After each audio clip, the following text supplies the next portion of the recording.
Frédéric, bonjour Béatrice qui revient, on parlera peinture et exposition consacrée au cubisme dans un instant. Avec Frédéric, décryptage de l'actu, et l'actu c'est aujourd'hui ou plutôt cet après-midi parce que ça se passe en Amérique, à Buenos Aires avec la réunion des premiers forums mondiaux des anti-G20. Alors on connaissait le G20 qui se réunira plus tard d'ailleurs. Oui, et en là, avant. on a les anti. Oui. On fait le ménage, là, vous nous expliquez. Alors, je vous rappelle d'abord ce que c'est exactement que le G20. Si vous êtes un automobiliste qui peste contre les prix à la pompe en ce moment, ça va vous rappeler quelque chose.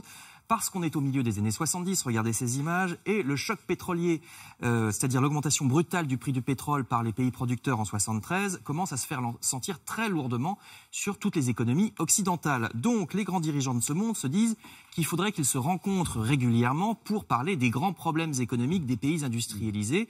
Et cocorico, c'est en France que le premier des sommets a lieu. C'est à Rambouillet en novembre 75. Le président Giscard d'Estaing reçoit l'américain Gerald Ford, l'italien Andreotti, l'allemand, l'anglais, le japonais, le canadien. Donc ça fait 7, à l'époque G7, qui existe toujours puisqu'à un moment on avait la Russie, mais on les a sortis depuis qu'ils ont envahi la Crimée. Donc c'est toujours G7.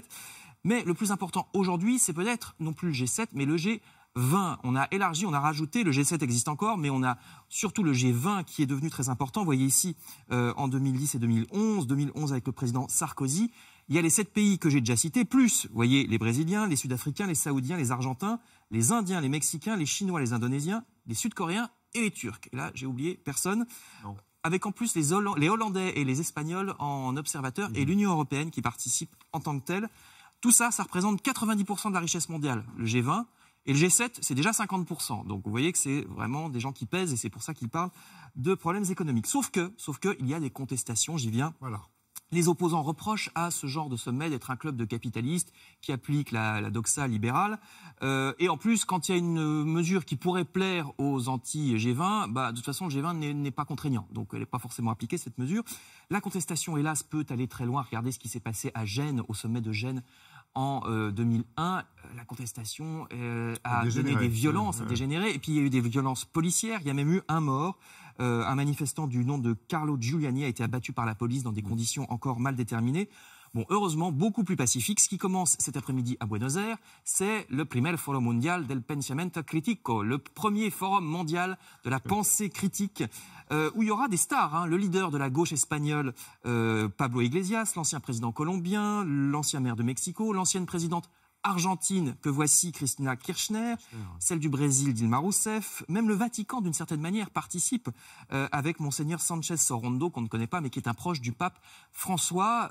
Donc tout ça sont, vous voyez, beaucoup de Sud-Américains et d'Espagnols de gauche.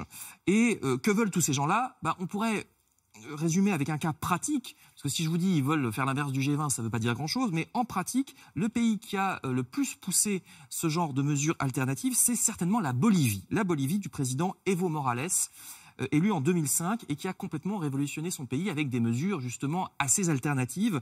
La Bolivie, je vous rappelle que c'est un des pays les plus pauvres d'Amérique latine. C'est le plus traditionnel, il n'a pas d'accès à la mer, c'est en haute montagne, donc c'était pas très bien parti pour les conditions économiques. Mais Evo Morales a mis en place de très importantes réformes sociales qui ont donné des résultats.